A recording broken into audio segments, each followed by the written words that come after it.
Welcome to Hints and Guesses. It is strange here to be back behind the mic.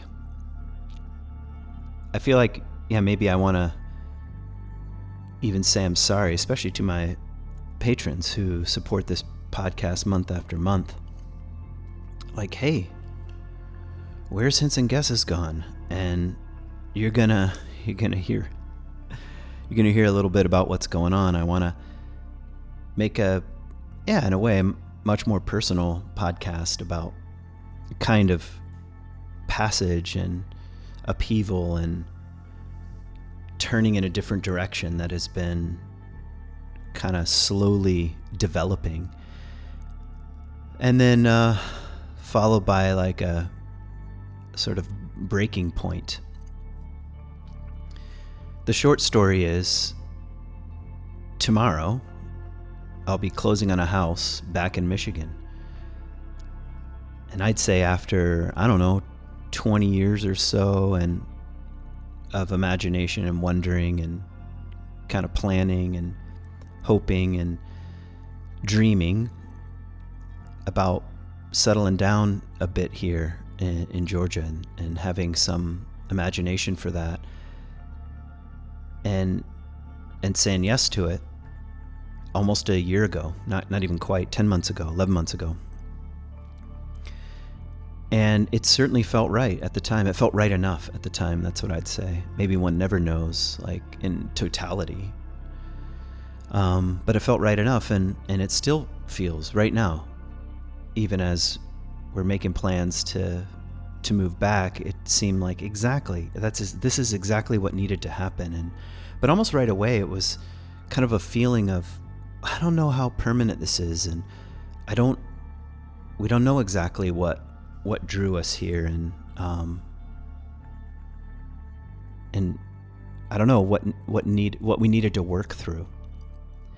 And in some sense, the story, and maybe that's something I want to say.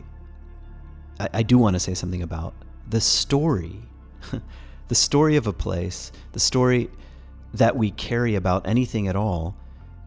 Sometimes doesn't line up. Like, in fact, I could even say sometimes we're more attached to the story than to what's actually happening, to the present, to the complexities of any given situation. And so it's almost as if like the story has to go, but it takes a while. And in some ways, I do want to make a very personal podcast because that just feels right to me. But I actually don't want to bite on creating a new story. Like, oh, I'm going to cling to this or that thread, and now I'm going to construct the new story, which is exactly the reason why we're going back. Like, just some part of me wants to be still. And I think even a certain amount of stillness and a lot of anxiety, like, and I mean it in the more traditional sense for me, like a feeling of dis-ease that I'm not sure what it's connected to. That's actually, at least that's how I think about anxiety in a classic sense. A lot of anxiety and confusion, really, and this kind of pull toward just be quiet. I even made a whole podcast, and I just got it a program for Animus out in Utah, and I listened to it on the way out. Like, I recorded it and I thought, that doesn't seem quite right. I'm going to listen to it on the way out on my computer, and I did. And I don't know, the feeling was, no, that's not exactly it. Like the gate of possibility was shut, and it was like, no, just be quiet. Something else is at work. And kind of sometimes I have anxiety. Yeah, but I have a podcast. I need to put it out. I need to get it out. I need to kind of like the feeling of being a pastor, like Sunday is coming, it's always coming. And sometimes it feels so authentic and right on and genuine and to give a talk, and to give a sermon. And other times it feels like I got to like get on the treadmill and just grind one out. And I kind of felt like I was doing that. And just this little voice was like, no. And maybe that's even, as I'm feeling into it now, what I want to talk about. What is this little voice? What is the still small voice I'm referring to the Elijah story, and what is intuition actually? What are the little hints and guesses we get along the way, and how do we take them seriously? And yet they're also a dimension of our humanness. They're not the truth. People say, "Oh, I'm going to always listen to my intuition." Like Jung says, that your intuition is often right, but sometimes terribly wrong. He doesn't really provide a roadmap for how to navigate that. But like, what do we mean by intuition? What are the little hints that come our way? And especially when we're feeling anxiety, confusion, doubt, longing, and for me, even a kind of prayerful posture, like help. This is not what I thought. And I don't have an imagination for something else, and I feel blocked. And Jung has some things to say about being blocked and intuition. And maybe here's other questions that are kind of hovering in the background, for me at least, that I think are just worthy of naming. Like, what's the difference between vision, imagination, and the facts on the ground? Like, when we have a sense for what's possible and we start moving toward that, that's like the most important thing. It's like the step that's close in, as David White says, take the first step, the step you don't want to take. But then it starts to create a world. And there's a difference between having like, this is how I'd like it to go, and this is what I'm committed to, and the story associated with it, and what actually happens. Because it seems to me, maybe this is more of a comment than a question, but it seems to me, I'm learning in my own experience, that any kind of vision, to use that language, is a co-created relational reality. It's not something I manifest. I think you can think it's that way at times. I'm going to make this happen. But I mean, as you've heard me say many times, if it's true that we are who we are in relationship to everything else, well, then it's also true in this case, or like our imagination and vision, and even fantasy and even illusions about what's possible or about the way things are, illusions, are also in a relational field of other people and other dynamics and other dreams and the world itself, to sound even more mystical, and the dream of the earth, the dream that wants to make itself known in creation and in the human story, as if the dream of the earth can incarnate itself in the human sphere, as the depth dimension of Christianity points. And how do we come into contact with that and align with that? I mean, we know, it's just like Psychology 101, we know that the ego often can't be trusted. Like our own plans come to an end. And really, I'm going to get to 3 poems, because the kind of thing I want to speak about briefly is best spoken about poetically and less literally, I think. Like, here are the facts, and this is what happened. And in some ways, the story of Georgia is also our story, meaning my wife and my story, and the kind of relational dynamic between us. And it's not just mine. And really, we'd have to talk together. Maybe we will someday, like when the dust settles. Make a podcast together about, whoa, what was going on that year? The year we were in Georgia, and the year we made a major risky move, quitting our jobs and selling our house and moving south, and what happened. And and time will tell. So for now, I think it's important to kind of speak poetically, and 3 poems have been speaking to me really. A Rilke poem. Two are old. 2 I've used on this podcast before, and 1 is kind of new to me. I'll just let them arise in time. And one thing I've noticed, I don't know if it's true about you. It could be true with a quotation or a phrase, and certainly poems for me. It's like having an old friend, and maybe you don't see that old friend in a while, and all of a sudden you see them, and you're like, oh yeah, that's why I like them. And even better, you might, see them 10 years later and be like, oh, now I feel like I can really see you, or see some dimension of you I couldn't see before. And that's why I think it's important to court poems and sacred texts, sacred literature, and because it works that way. It's like having an old friend that maybe you never tire of getting to know and might surprise you. Just when you think you've got them pinned down, they tap you on the shoulder again. And the first line that's been working me is a line from the Rilke poem, Unto a Vast Plain. And this poem was really important to me like 10 years ago. I memorized it then, and I felt so deeply drawn to some of the lines in here. And it's a poem about, to use another line from David Whyte, the first house of belonging. Like what happens when our first house is fairly well constructed and put together, and all of a sudden we're kicked out. It's a poem like that. And but it's the opening paragraph that has been kind of bearing down on me. And it begins like this: you are not surprised at the force of the storm. And amazingly, I'm making this podcast at the beginning of a major hurricane passing right through Georgia. I mean, it's just absolutely flooding right now outside, and kind of coming and going. And you might even hear the rain on the tin roof. And yeah, you're not surprised by the force of the storm. You have seen it growing. And from a kind of mythic point of view, that's what it's like. Been down here, like I can hear the train horn growing, and like a certain storm has been gathering. And it's something other than, oh, you made the wrong choice. I actually don't feel that at all.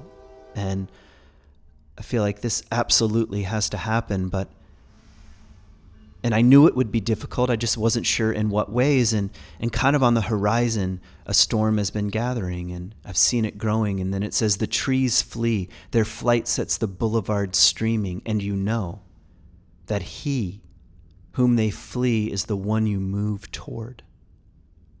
All your senses sing him as you stand at the window.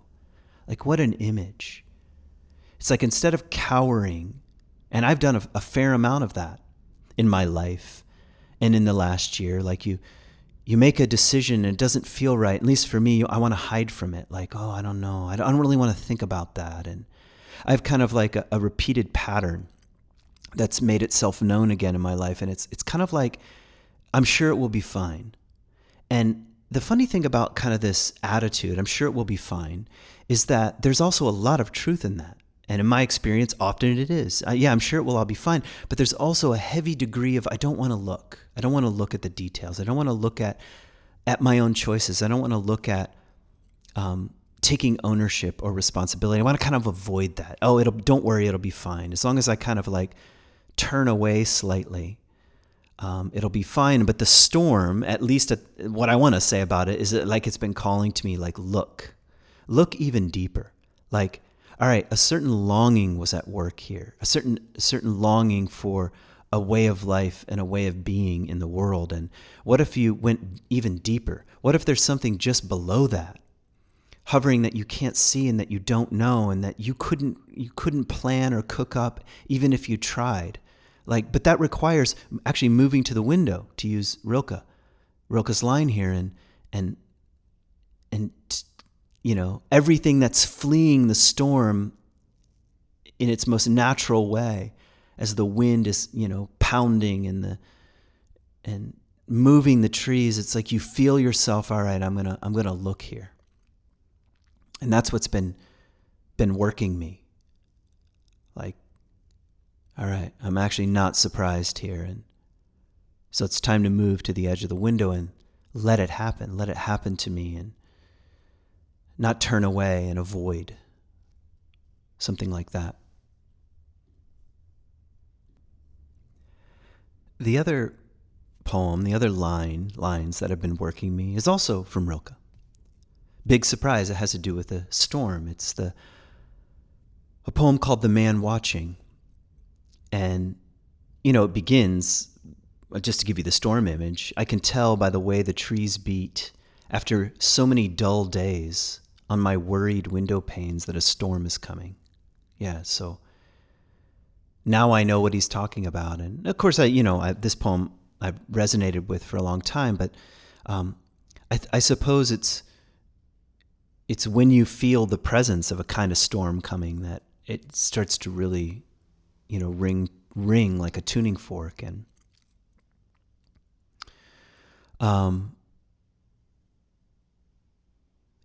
I was just in Bears Ears National Monument with Animus doing a 12-day program there. This is one of our ceremonies, vigils that involves a 3-day solo and some fasting. And it's a modern expression of something very ancient, That's maybe important to say because, at least at Animus, we're not trying to imitate any particular tradition. Fasting is kind of trans-religious, trans-spiritual. It shows up in just every spiritual tradition on earth, as far as we know, as far as I'm aware of. And so we're not trying from a particular lineage necessarily. But it's such a mysterious and fruitful ritual and ceremony to offer yourself to. It's like to make yourself available to. It's sort of like placing yourself on a kind of altar. You don't know what's going to happen. That's what a 3-day solo and a fast is like. You don't know what's going to happen, and you kind of willingly move closer to the storm, to use the image. And Rilke in this poem tells a kind of secret. That's the way I would put it. It's a deep spiritual truth that we can be told, but we probably won't understand until it happens to us, and happens to us again and again, like the way one might circle a mountain. Like we have to come back round, like, oh yeah, that's what it's like. That's what it's like. And the secret has to do with our notions of victory and winning. And so much of kind of modern culture, American modern culture, American exceptionalism, kind of a certain expression of Western consciousness. And of course, Western consciousness isn't one thing, and I don't use that negatively, but one dimension of it is kind of the victor, the conqueror kind of mentality, and we love winners. But that kind of winning, in a kind of mystical sense, is spiritually impoverished, is probably the best way to say it. And this isn't news. I mean, Jesus says the first shall be last and the last shall be first. I mean, he says what Rilke is trying to say in one line. And even Joseph Campbell, I think many people misunderstand the hero's journey and think it's about going and slaying dragons. But if you read the opening lines of A Hero with 1,000 Faces, it says that the hero sets out to slay the dragon only to be slain. So he gives away the secret at the beginning, but we can't hear it because we're too in love with our image of ourselves and of being better than. And so here are the lines that have been speaking to me, and they really struck me because we used this poem. We use a lot of poems at Animus. I use a lot of poems, obviously, on this podcast, but anytime I'm guiding and working with people one-on-one, and I can't help it. I think about poetry as the language of the soul, and it's important to learn to speak that language in a way, or be conversant with it, and at least open ourselves to it. But anyway, he says, what we choose to fight is so tiny. Yeah, what fights with us is so great. What's he talking about? Well, I think he's talking about God. He's talking about mystery. He's talking about the storm, the shifter of shapes, as he calls it in this poem. You've probably heard me, allude to Jung in the past, his definition of God. I'm not going to get it quite right now because it's not fresh on my mind, but he says, anything that crosses my willful path and disrupts my life. Like, how's that? Yeah. It's like what we choose to fight is so tiny. Our battles are so tiny. What fights with us is so great. If only we would let ourselves be dominated, as things do, by some immense storm, we would become strong too and not need names. What a profound, absolutely profound line. Yeah, dominated, defeated. The way the tree allows itself to be bent by an immense storm. Yeah, if that would happen to us, we'd become strong. Like we think we'll become strong by winning, but he's saying, actually, on the spiritual level, the language of the soul, it's something quite the opposite. That the shifter of shapes, the mystery, the divine, the one who cannot be named, wants to bend us in a certain way. And that kind of strength, we don't need names anymore. We don't need names. We don't even need a mythos. Like, that's a little bit insider language at Animus, where, sometimes the best way to talk about the soul is to use an image, and even that is elusive and becomes something we can cling to, and underneath that is a kind of way of being where names are not necessary. It's not about the name we have, the name we claim. It's not about identifying at all. He goes on, when we win, it's with small things, and the triumph itself makes us small. What is extraordinary and eternal does not want to be bent by us. This is what I feel pulled into at the moment. Yeah, what is extraordinary and eternal that's just flowing on in the universe, doing its thing. It doesn't want to be bent by us, shaped by us, used, manipulated, manifested by us. None of those things. What is ultimately, I might add, extraordinary and eternal does not want to be bent by us. I mean the angel who appeared to the wrestlers of the Old Testament, an allusion to Jacob here. When the wrestler's sinews grew long like metal strings, he felt them under his fingers like chords of deep music. To be played, he's saying, by the mystery, by God, by the unknown, by the eternal, by the extraordinary, as if the sinews of our own being and our own body might be plucked by something greater. Isn't that what we're really all longing for?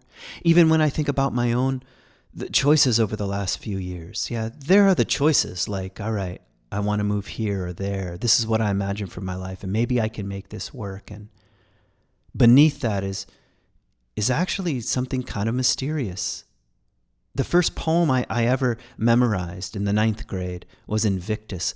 I am the captain of my fate. I am the master of my soul. Perfect, absolutely perfect poem for someone in the 9th grade to memorize on my own. It wasn't for class. Memorize on my own and believe. I am the master of my fate. I am the captain of my soul. What a great way to proceed through high school. But that, my friends, is not the attitude of an adult. The one who's been defeated by a few beings greater. Yeah, maybe you need enough of that. I am the captain of my fate. I'm the master of my soul to stumble into a kind of defeat, where actually my own body splayed out in a kind of defeated prayer, being plucked by the mystery, which is making a music I could have never imagined or dreamed up. In fact, it's something quite the opposite. I am not the master of my fate or the captain of my soul. I might as well end the poem. Whoever was beaten by this angel, who often simply declined the fight, went away proud and strengthened. See, it's a different measure of groundedness and even coming to know oneself and one's own weakness.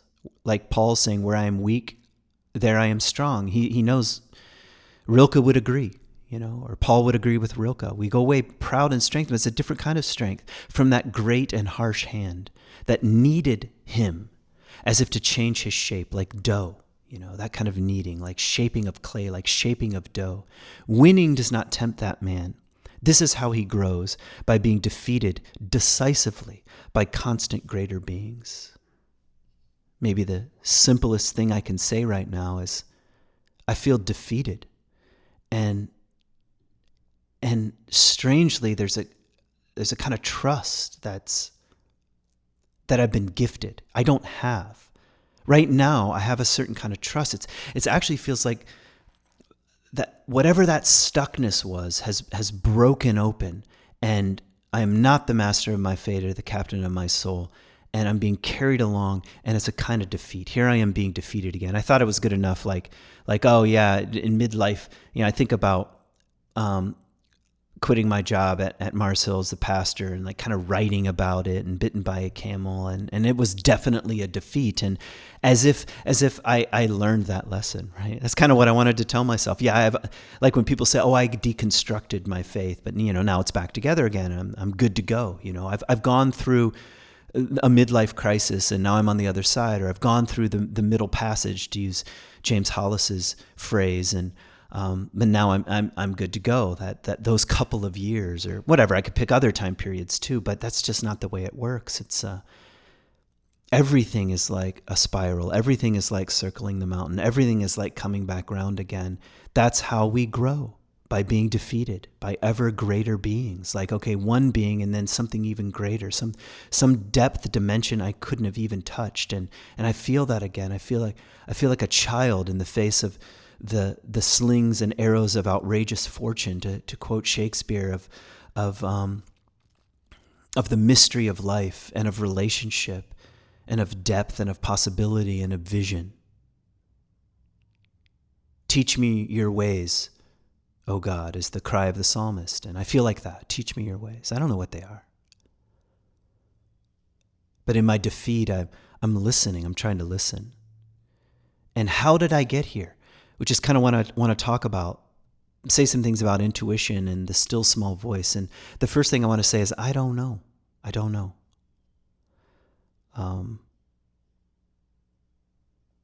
Then, okay, so, and here's some practical things I want to say about intuition. From a Jungian point of view, he's been my major teacher over the last few years. Intuition is one of the four functions: thinking, sensing, feeling, and intuition. It's a mode of consciousness, or a mode of being, that's available to all human beings. It's true some people might have more or less access to intuition, but it's not like, quote, some people are intuitive. Intuition is part of a wholeness. That's what I would say. And it's a function, or a way of perceiving reality. That's what Jung says. It's a way of perception, and it's a way of perception via the unconscious. That's a quote from him. So it's a way of perceiving, but it's almost like, instead of perceiving the surface, like you're on a small ship in a vast ocean, and you're looking out from your port, and you can see around you, and you can see into the horizon, and that's the ego, that's the consciousness, and that's the conscious realm. But everything underneath the waterline, the massive forces and the tides and the currents and the plankton and the whale movements and the songs and the voices and the weather patterns that are beneath, and the volcanoes, and that's the unconscious. And intuition is a way of perceiving that realm, but it kind of remains half conscious. Like an intuition, it's like it rises up from underneath. And it's hard to explain. Maybe that's the best way to say it.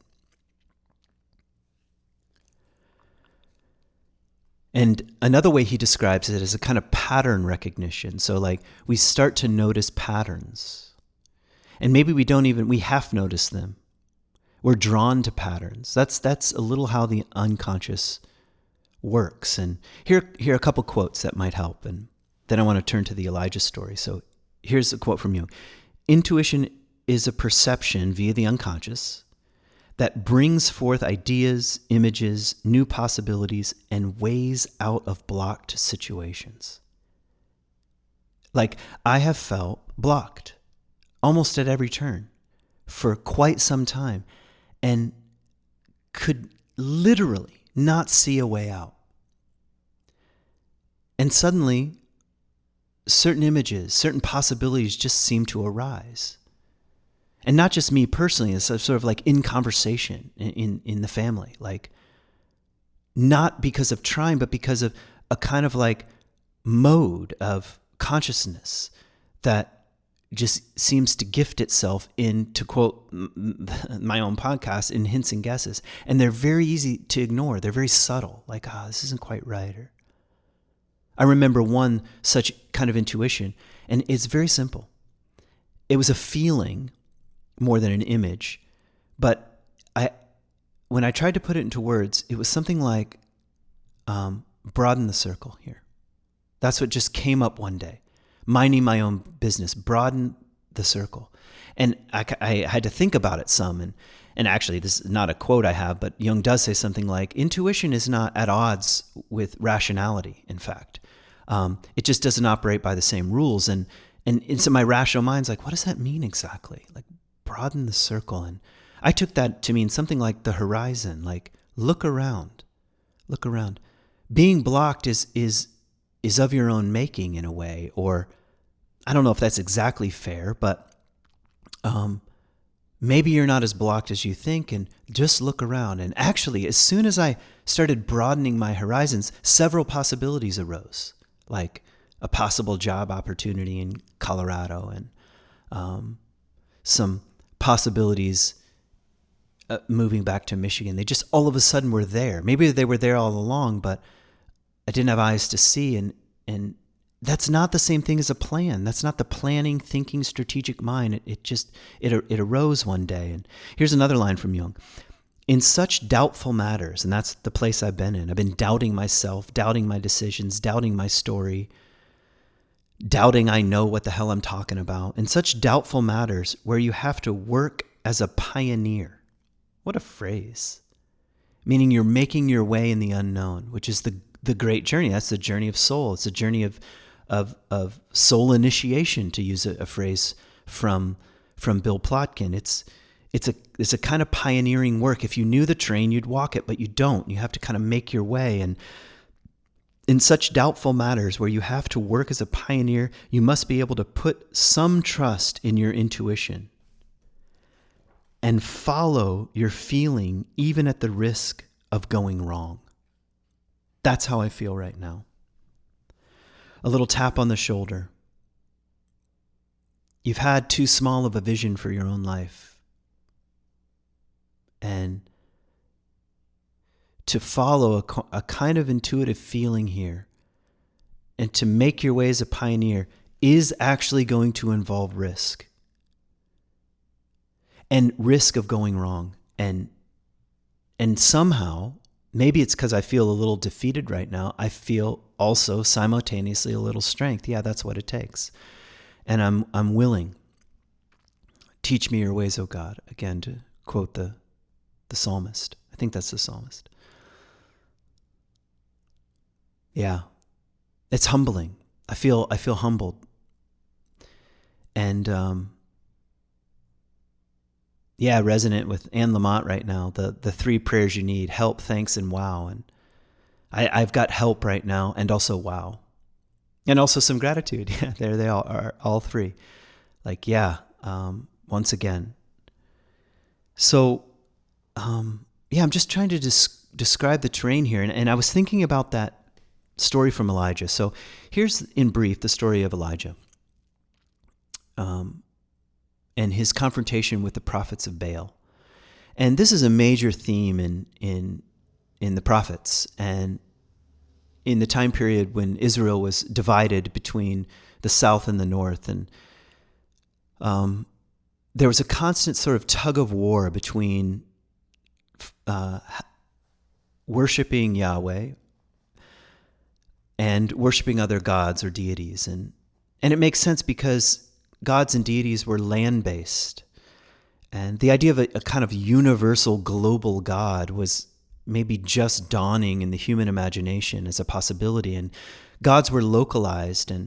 And one thing that's true about the nation of Israel is that was always like up against and tied up with its neighbors.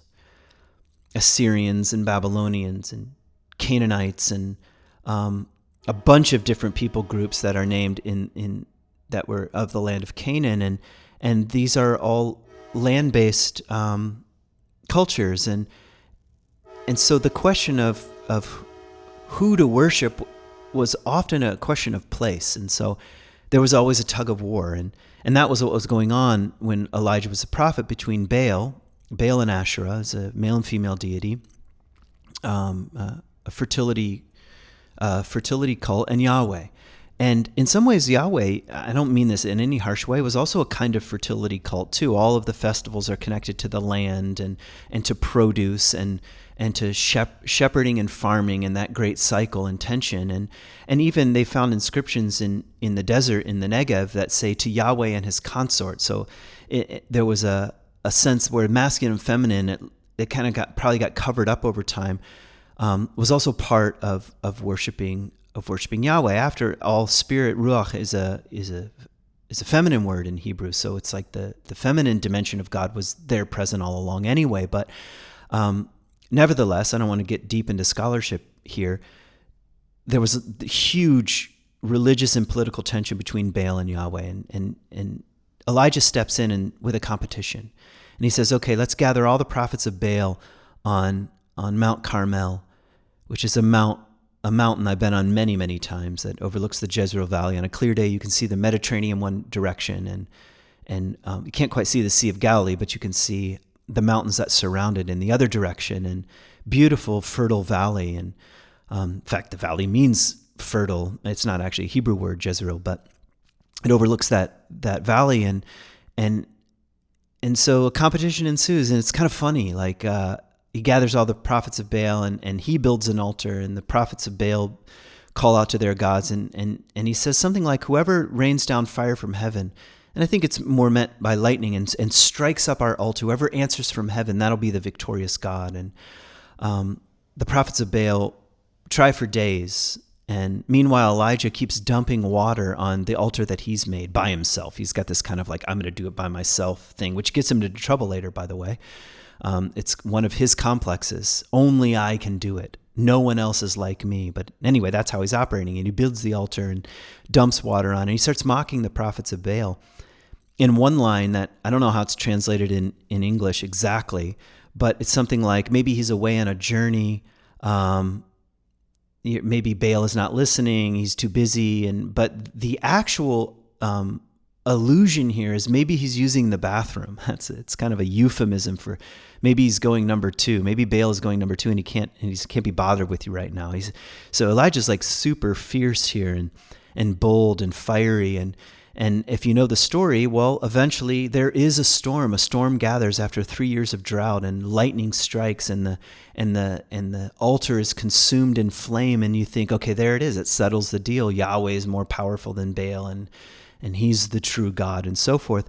But what's amazing about the story is that immediately Elijah's chased by a woman named Jezebel. She's a Phoenician queen who's married King Ahab, who's Jewish. So there's a mixing of these worlds. This happens all the time, and it's a kind of political alliance. But she doesn't like Elijah for all this, because she's a devotee of Baal and Asherah, and so she chases him down, tries to kill him, and Elijah sinks into a massive depression, and he even says, "I want to die. I wish I'd never been born at all. It's not even worth following God, and kill me." He's crying out in the desert.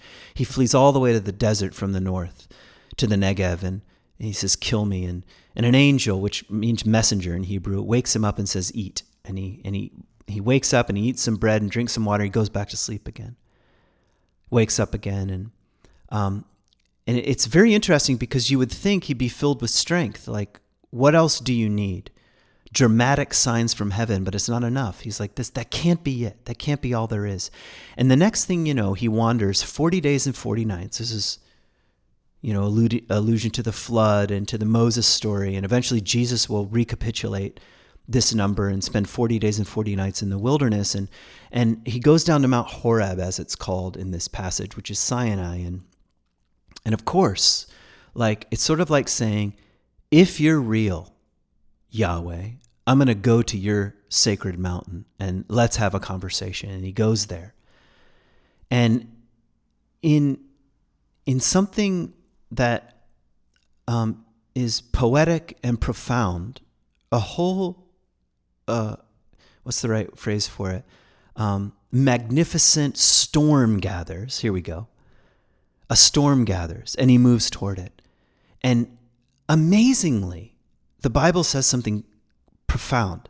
It says that God is not in the storm, not in the lightning, not in the thunder, not in the earthquakes, not in the wind, the violence. It just says that plainly. And God was not in any of these things. And then it says, in Hebrew, it's something like kol damama deka. And Elijah hears a still small voice, as it's translated sometimes into English, or the sound of a thin silence. That's one of the most beautiful translations. The sound of a thin silence descends upon him, and hears the voice of God. And I'm not exactly sure what to conclude by this, but it's almost like saying what is big and dramatic often can build into a story that feeds the ego, and God's not in that. That's my best guess at one interpretation right now. Like, it's not enough. It's actually something very subtle. It's the sound of sheer silence. It's a still small voice. It's a sound of a thin silence. Kol damama deka. And kol means all, actually, in Hebrew. Like, kol kavod is a common way you would like really praise someone. It means all the respect, all the devotion, all. So totality. The totality of a thin silence descends upon you. Like, okay, that's maybe that shift from I am the captain of my fate and the master of my soul to being defeated. And there's a kind of silence that's required in the defeat. I don't know what I'm doing. And that's when kind of the intuition, the realm of the underworld, the realm of the unconscious that speaks in its own mysterious way can arise. But you have to be quiet enough and humbled enough and defeated enough sometimes to even want to pay attention, especially when the whole world is screaming for your attention. Pay attention to this, pay attention to that, do this, do that, get ready for this, be afraid of that. There's a kind of voice, to use a Mary Oliver phrase, that you slowly recognize. Well, she says, as your own, that keeps you company, but it arises from somewhere deep. And what's the difference between the voice of the true self and the voice of the divine? Well, according to Thomas Merton, not much. So I'm just kind of turning up the soil here on some symbolic, metaphoric, and poetic and mythic possibilities here. Yeah, and kind of stillness is sometimes absolutely essential for us to go deeper, to trust something deeper. Our plans are not enough. Which brings me to the final poem I want to share. It's a new poem for me. It's by Lighthart. And I guess I'll just begin by reading it, and I'll make a couple comments. Now I understand that there are two melodies playing, one below the other. Now I understand that there are two melodies playing, one below the other. Yeah, that's what I'm trying to say. The main melody, this is the story of my life. Here are my plans. Here are my ideas. Here are my decisions. This is what I'm going after. This is what I know. I know who I am. I know where I'm going to live. I know. This is how I'm going to make a living. Now I understand that there are two melodies playing, one below the other. One easier to hear, the other lower, steady, and perhaps more faithful for being less heard, yet always present. Like, almost as if the still small voice, the sound of sheer silence, the sound of a thin silence is always present. But it's less heard. And she goes on, when all other things seem lively and real, this one fades. Like, I know that feeling, like the drama and the action and the trying and the attempting, lively and real. This one fades. The second melody fades. Yet the notes of it touch us Or touch as gently as fingertips, like they just brush against us, as gently as fingertips, as the sound of the names laid over each child at birth. I know that feeling, like the first time, here's the name that seems right. You kind of say it with a certain gentleness, like, yeah. Somehow this being, this child, this infant is vastly more than anything I could ever name, and here's a name I'm going to lay gently on the child. She says, I want to stay in that music without striving or cover. That's that resignation, without striving or cover. If the truth of our lives is what it is playing, like the truth of our lives is what it is playing, the telling is so soft that this mortal time, this irrevocable change becomes beautiful. I stop and stop again to hear the second music. That's what I'm trying to do. That's what, in a way, I've been brought to my knees. Stop striving, stop covering, stop hiding, stop pretending. Just stop and see if you can be still long enough to hear the second music. And then she says something very plain. I hear the children in the yard, a train, and then birds. All this is in it and will be gone. I think she means all of this is in the second music and will be gone. All of this is in it and will be gone. I set my ear to it as I would to a heart. What an image. Ever laid your ear against the chest of someone you love? I set my ear to it as I would to a heart. The kind of sensitivity is required to listen on that level, and that's how she says she wants to listen to the second music. And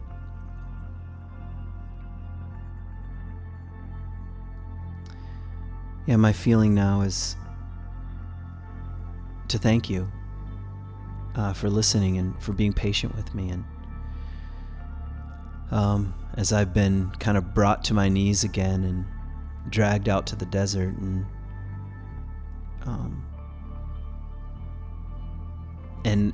I also feel I feel grateful, and I feel humbled, and thanks for your patience, and thanks for supporting this podcast. And I hope you heard in it a little of the second music, and I hope the second music will come alive for you in your life, and you'll set your ear to it as you would to a heart, especially in the din, demands, and volatility of a culture of urgency that says pay attention to the wrong things. And I hope you're encouraged to stay tuned into that second music and to feel the storm approaching and its the loving way it might want to defeat you as a kind of gift when that comes your way. So I think I'll just end by reading the poem without any commentary. And I'll see you again down the road. Now I understand that there are two melodies playing, one below the other. One easier to hear, the other lower, steady, perhaps more faithful for being less heard, yet always present. When all other things seem lively and real, this one fades. Yet the notes of it touch as gently as fingertips, as the sound of the names laid over each child at birth. I want to stay in that music without striving or cover. If the truth of our lives is what it is playing, the telling is so soft that this mortal time, this irrevocable change becomes beautiful. I stop and stop again to hear the music. I hear the children in the yard, a train, then birds. All this is in it and will be gone. I set my ear to it as I would to a heart.